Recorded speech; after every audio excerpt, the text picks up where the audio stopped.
মানে কবি শিবপ্রসাদ রায়ের কিছু কইম কবিতাটি। মনটা খালি খুল বলে মুই কিছু কইম, পাতালা উসখুস করে, পেটের ভিতরখান গরমও হয়। দেখো তো চোখের দেখা পিত্ত করা কথালা আর কত সইব।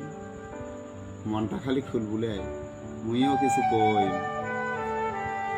এখন লেখাপড়া শিখুন নাই জন্যে ছিলুম নরম, শিডিউল কাস্ট সার্টিফিকেট খান দেখান নাই, খাইছেন সরম।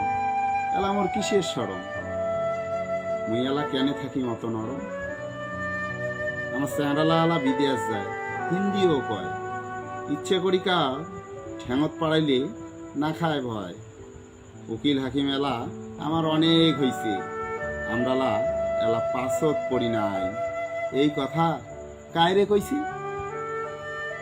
টাঙ্কেনে মোক চেয়ার ছাড়ি না দেয়, মোক পাছত থয়। দেখো তো পেটত কতালা বুলবুলে, আর মনটা খালি ফুলবুলে, মুইও কিছু কই।